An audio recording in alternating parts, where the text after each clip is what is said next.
to ask the First Minister when he will next meet the Prime Minister. First Minister.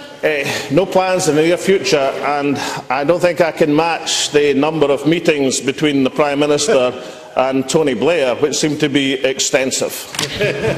Ruth Davidson. Well, I'm not sure if I've asked in advance, First Minister, if this is the right question, but I'm going to be old-fashioned and press on anyway. 3 weeks ago, I asked the First Minister about Northern Irish pupils using Irish passports to receive free tuition at Scottish universities.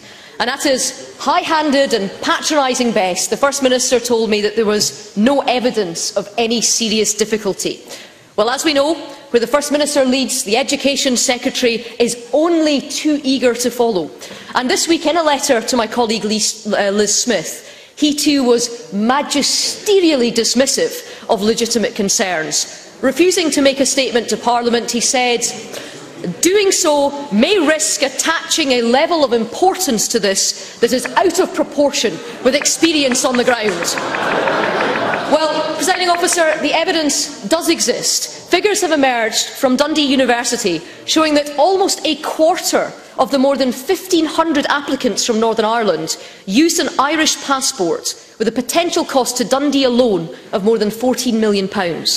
So will the First Minister now admit this is a real problem, and will he instruct his Education Secretary to sort it out?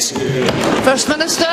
Can I point out that there's nothing new in the principle of this arrangement. It's been in place for many, many years because of the totally misguided attempt by the United Kingdom government to impose tuition fees and the necessities of European law and regulation.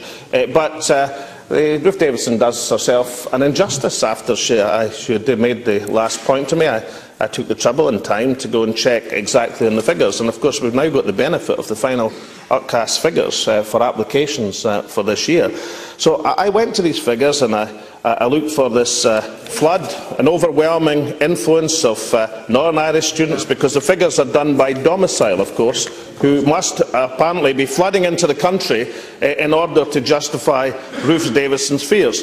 And what I found was that in 2011-12, the number of applications from Northern Irish domicile students, that means Northern Irish, whether they're Irish citizenship or joint citizenship, dual citizenship or whatever, was 6,131.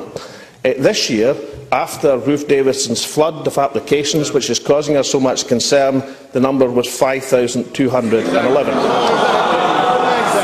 A decline of 15%.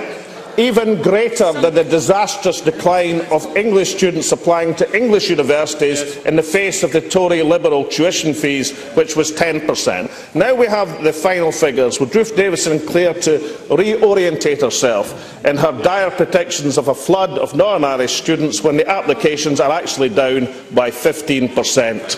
Ruth Davidson.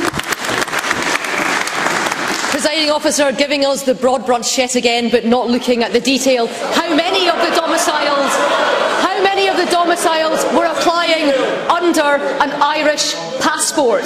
That is the question that the First Minister has to answer, as he is yet again running off to shore up his flailing Education Secretary.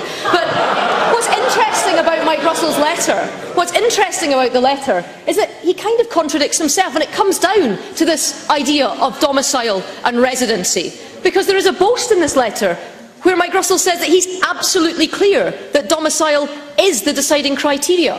But the next sentence he says, he contradicts himself by saying that those with dual nationality get to choose. So again we come back to domicile, nationality or residency. Our universities and students are desperate for clarity, which Mike Russell says in this letter he's going to hope to come up for next year, but not this year. So will the First Minister break the habit of a lifetime, admit this is a total Horlicks, step in, sort it out and give our universities clarity now? First Minister. I mean, that was so bad it didn't even get cheers from the Labour benches. I mean,